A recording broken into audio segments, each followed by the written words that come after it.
Turner ಅಪ್ಲಿಕೇಶನ್ನಲ್ಲಿ offline duty ಹೇಗೆ ಮಾಡೋದು ಅಂತ ಹೇಳಿ ವಿಡಿಯೋದಲ್ಲಿ ನೋಡೋಣ. ಮೊದಲನೇದಾಗಿ ಟರ್ನರ್ ಆ್ಯಪ್ನ ಓಪನ್ ಮಾಡ್ಕೊಳ್ಳಿ. ಓಪನ್ ಮಾಡ್ಕೊಂಡಿದ ನಂತರ ನಿಮಗೆ ಲಾಗಿನ್ ಕೇಳುತ್ತೆ. ನಿಮ್ಮ ಫೋನ್ ನಂಬರ್ ಮತ್ತು ಪಾಸ್ವರ್ಡ್ ಹಾಕಿ ಕೆಳಗಡೆ ಕಾಣ್ತಿರುವಂತಹ ಲಾಗಿನ್ ಬಟನ್ ಮೇಲೆ ಕ್ಲಿಕ್ ಮಾಡಿ. ಆ್ಯಪ್ ಓಪನ್ ಮಾಡಿಕೊಂಡ ನಂತರ ನಿಮಗೆ ಒಂದಷ್ಟು ಸ್ಕ್ರೀನ್ಗಳು ಕಾಣಿಸ್ತಾ ಇದೆ ನೋಡಬಹುದು.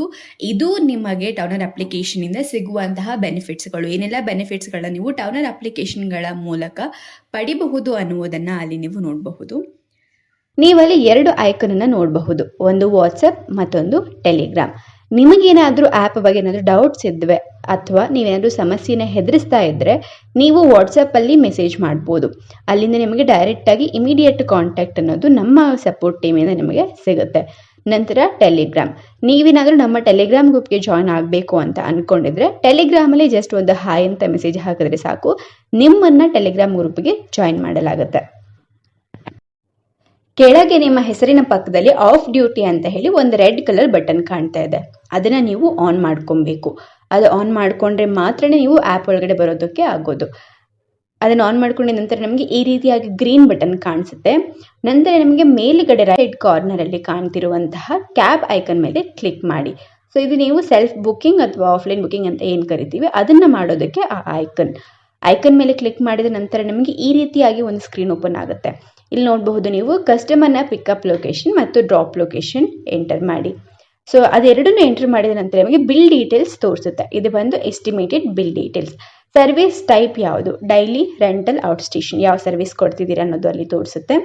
ನಂತರ booking type, so self booking online booking ಅನ್ನೋದು ಅಲ್ಲಿ ತೋರಿಸುತ್ತೆ. ಇದು ಆಫ್ಲೈನ್ ಬುಕ್ಕಿಂಗ್ ಆದ್ದರಿಂದ ಸೆಲ್ಫ್ ಅಂತ ಹೇಳಿ ತೋರಿಸುತ್ತೆ. ನಂತರ ವೆಹಿಕಲ್ ಟೈಪ್, ಸೊ ನಿಮ್ಮ ವೆಹಿಕಲ್ ಯಾವುದು, sedan, SUV, hatch back, auto ಯಾವುದು ಅನ್ನೋದು ಅಲ್ಲಿ ತೋರಿಸುತ್ತೆ. ನಂತರ ಎಸ್ಟಿಮೇಷನ್ ಫೇರ್ ಎಷ್ಟು ಆಗಬಹುದು ಅಂತ, ಇದು ಫೈನಲ್ ಬಿಲ್ ಅಲ್ಲ, ಇಷ್ಟು ಆಗುತ್ತೆ ಅಂತ ಹೇಳಿ ತೋರಿಸುತ್ತೆ. ಎಸ್ಟಿಮೇಷನ್ ಬಿಲ್ಲಲ್ಲಿ ನೋಡಬಹುದು ನೀವು total distance, total time, base fair, extra time, extra charges ಎಲ್ಲನೂ ನಿಮಗೆ ಇನ್ ಡೀಟೇಲ್ಡ್ ಆಗಿ ತೋರಿಸುತ್ತೆ. ನಂತರ ನೀವು ಕೆಳಗಡೆ ಸ್ಕ್ರಾಲ್ ಮಾಡಿದ್ರೆ ಸ್ಟಾರ್ಟ್ ಟ್ರಿಪ್ ಅಂತ ಹೇಳಿ ಒಂದು ಬಟನ್ ಕಾಣ್ತಾ ಇದೆ. ಆ ಬಟನ್ ಮೇಲೆ ಕ್ಲಿಕ್ ಮಾಡಿ. ನೆಕ್ಸ್ಟ್ ಸ್ಕ್ರೀನಲ್ಲಿ ನಿಮಗೆ ಕಸ್ಟಮರ್ ಡೀಟೇಲ್ಸ್ ಕೇಳುತ್ತೆ. ಕಸ್ಟಮರ್ನ ಹೆಸರು, ಇಮೇಲ್ ID ಮತ್ತು phone number. Email ID option, ಒಂದು ವೇಳೆ ನೀವು ಇಮೇಲ್ನ ಎಂಟರ್ ಮಾಡಿದ್ರೆ ಇನ್ವಾಯ್ಸ್ ಅನ್ನೋದು ಡೈರೆಕ್ಟಾಗಿ ಕಸ್ಟಮರ ಇಮೇಲ್ IDಗೆ ಹೋಗುತ್ತೆ. ಅಲ್ಲಿ ನೀವು ಕೆಳಗಡೆ ನೋಡ್ಬೋದು 3 ಆಪ್ಷನ್ ಕಾಣ್ತಿದೆ ನಮಗೆ, ವಾಟ್ಸಪ್, ಕ್ಯಾನ್ಸಲ್ ಮತ್ತು ಸಬ್ಮಿಟ್ ಅಂತ ಹೇಳಿ. ಈ ವಾಟ್ಸಪ್ ಬಟನ್ ಯಾಕೆ ಅಂತ ಹೇಳಿದ್ರೆ ಕಸ್ಟಮರ್ಗೆ ನೀವು ನೆಕ್ಸ್ಟ್ ಟೈಮ್ ಬುಕ್ ಮಾಡೋದಕ್ಕೆ ಈಸಿ ಆಗಲಿ ಅಂತ ಹೇಳಿ OIT ಅಪ್ಲಿಕೇಶನ್ನ ಲಿಂಕ್ ಅನ್ನೋದು ಕಸ್ಟಮರ್ಗೆ ಹೋಗುತ್ತೆ. ಸೊ ಅದರಿಂದ ಅವರು ಬುಕ್ ಮಾಡಿದ್ರೆ ನೆಕ್ಸ್ಟ್ ಟೈಮ್ ಬುಕ್ಕಿಂಗ್ ಅನ್ನೋದು ಟರ್ನರ್ಸ್ನ ಡ್ರೈವರ್ಸ್ಗಳಿಗೆ ಬರುತ್ತೆ. ನೆಕ್ಸ್ಟ್ ಸಬ್ಮಿಟ್ ಬಟನ್ ಮೇಲೆ ಕ್ಲಿಕ್ ಮಾಡಿದ್ರೆ ನಿಮ್ಮ ಟ್ರಿಪ್ ಅನ್ನೋದು ಸ್ಟಾರ್ಟ್ ಆಗುತ್ತೆ. ಟ್ಯಾಪ್ ಟು ಎಂಡ್ ಅನ್ನುವಂಥ ಬಟನ್ ಕೆಳಗಡೆ ನಿಮಗೆ 3 ಆಪ್ಷನ್ಸ್ ಕಾಣಿಸ್ತಿದ್ದಾವೆ, ನ್ಯಾವಿಗೇಷನ್, ಟ್ರಿಪ್ ಮತ್ತು ವಾಟ್ಸಪ್ ಶೇರ್ ಅಂತ. ನ್ಯಾವಿಗೇಷನ್ ಬಂದು ಗೂಗಲ್ ಮ್ಯಾಪ್ಸ್, ಇದನ್ನು ನೀವು ಯೂಸ್ ಮಾಡಿಕೊಂಡು ಕಸ್ಟಮರ್ ಡೆಸ್ಟಿನೇಷನ್ನ ಆನ್ ಟೈಮ್ಗೆ ರೀಚ್ ಆಗಬಹುದು. ನಂತರ ಟ್ರಿಪ್, ಸೊ ನಿಮ್ಮ ಎಕ್ಸಿಸ್ಟಿಂಗ್ ಆ್ಯಪ್ಸ್ಗಳ ಮೂಲಕ ಅಥವಾ ನಿಮ್ಮ ಎಕ್ಸಿಸ್ಟಿಂಗ್ ಕಾಂಟ್ಯಾಕ್ಟ್ಗಳಿಗೆ ನಿಮ್ಮ ಟ್ರಿಪ್ ಡೀಟೇಲ್ಸ್ ಶೇರ್ ಮಾಡಬಹುದು. ವಾಟ್ಸಪ್ ಶೇರ್, ನಿಮ್ಮ ಕಾಂಟ್ಯಾಕ್ಟಲ್ಲಿ ಅವ್ರ ನಂಬರ್ ಇಲ್ಲದೆ ಇರಬಹುದು ಅಥವಾ ಹೊಸದಾಗಿ ಯಾರಿಗಾದ್ರೂ ನೀವು ಶೇರ್ ಮಾಡಬೇಕು ಅಂತ ಇದ್ದರೆ ಅವರ ನಂಬರ್ ಸೇವ್ ಮಾಡಬೇಕು ಅನ್ನೋ ಅವಶ್ಯಕತೆ ಇಲ್ಲ. ನೀವು ಜಸ್ಟ್ ವಾಟ್ಸಪ್ ಬಟನ್ ಮೇಲೆ ಕ್ಲಿಕ್ ಮಾಡಿದ್ರೆ ಈ ರೀತಿ ಒಂದು ನಿಮಗೆ ಸ್ಕ್ರೀನ್ ಓಪನ್ ಆಗುತ್ತೆ. ಅಲ್ಲಿ ನೀವು ನೋಡಬಹುದು, ಜಸ್ಟ್ ನೀವು ನಂಬರ್ ಎಂಟರ್ ಮಾಡಿ ವಾಟ್ಸಪ್ ಐಕನ್ ಮೇಲೆ ಕ್ಲಿಕ್ ಮಾಡಿದ್ರೆ ನಿಮ್ಮ ಟ್ರ್ಯಾಕಿಂಗ್ ಡೀಟೇಲ್ಸ್ ಅನ್ನೋದು ಅವರ ನಂಬರ್ಗೆ ಹೋಗುತ್ತೆ. ಸೊ ನೀವು ಕಾಂಟ್ಯಾಕ್ಟ್ ಸೇವ್ ಮಾಡಬೇಕು ಅನ್ನೋ ಅವಶ್ಯಕತೆನೇ ಇಲ್ಲ, ಡೈರೆಕ್ಟಾಗಿ ನಂಬರ್ ಎಂಟರ್ ಮಾಡಿದ್ರೆ ಟ್ರಿಪ್ ಡೀಟೇಲ್ಸ್ ಅವ್ರಿಗೆ ಹೋಗುತ್ತೆ. ನಂತರ ನೀವು ಡೆಸ್ಟಿನೇಷನ್ ರೀಚ್ ಆದ ನಂತರ ಟ್ಯಾಪ್ ಟು ಎಂಡ್ ಅನ್ನುವಂಥ ಬಟನ್ ಮೇಲೆ ಕ್ಲಿಕ್ ಮಾಡಿ. ನೆಕ್ಸ್ಟ್ ಕನ್ಫರ್ಮೇಷನ್ಗೋಸ್ಕರ ಎಸ್ ಆರ್ ನೋ ಅಂತ ಹೇಳಿ ಕೇಳುತ್ತೆ. ಎಸ್ ಬಟನ್ ಮೇಲೆ ಕ್ಲಿಕ್ ಮಾಡಿ. ಎಸ್ ಬಟನ್ ಮೇಲೆ ಕ್ಲಿಕ್ ಮಾಡಿದ ನಂತರ ನಿಮಗೆ ಬಿಲ್ ಅನ್ನೋದು ಜನರೇಟ್ ಆಗುತ್ತೆ. ಸೊ ಇಲ್ಲಿ ಬಿಲ್ಲು ನೀವೇ ಜನರೇಟ್ ಮಾಡ್ತಾ ಇದ್ದೀರಾ.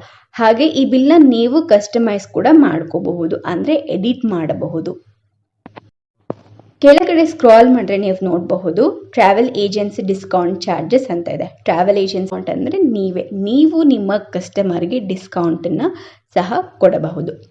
ನಂತರ ಟೋಲ್, ಪಾರ್ಕಿಂಗ್ ಪರ್ಮಿಟ್ ಚಾರ್ಜಸ್, ನೀವೇನಾದರೂ ಟ್ರಿಪ್ ಮಾಡುವಾಗ ಟೋಲ್ ಏನಾದರೂ ಕ್ರಾಸ್ ಮಾಡಿ ಬಂದರೆ ಅಥವಾ ಪಾರ್ಕಿಂಗ್ ಚಾರ್ಜಸ್ ಏನಾದರೂ ಆಗಿದ್ರೆ ಅದನ್ನು ಕೂಡ ನೀವು ಅಲ್ಲಿ ಎಂಟರ್ ಮಾಡಬಹುದು.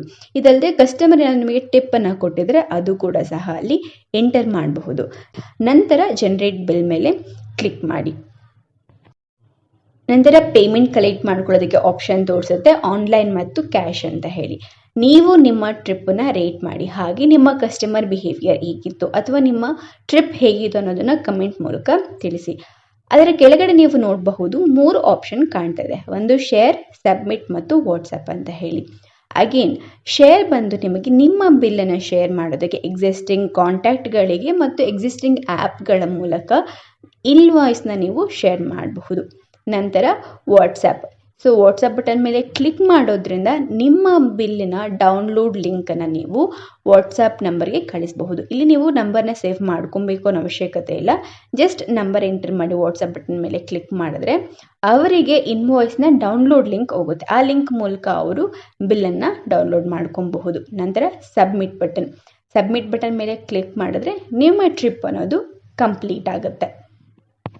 ಆಫ್ಲೈನ್ ಬುಕ್ಕಿಂಗ್ ಮಾಡೋದ್ರಿಂದ ನೀವು ನಿಮ್ಮ ಕಸ್ಟಮರ್ಸ್ನ ಮ್ಯಾನೇಜ್ ಮಾಡಬಹುದು. ಹಾಗೆ ಇಲ್ಲಿ ಯಾವುದೇ ರೀತಿಯಾದಂಥ ಆನ್ಲೈನ್ ಬುಕ್ಕಿಂಗ್ಗಳಿಗೋಸ್ಕರ ವೆಯ್ಟ್ ಮಾಡುವಂತಹ ಅವಶ್ಯಕತೆ ಇರೋದಿಲ್ಲ.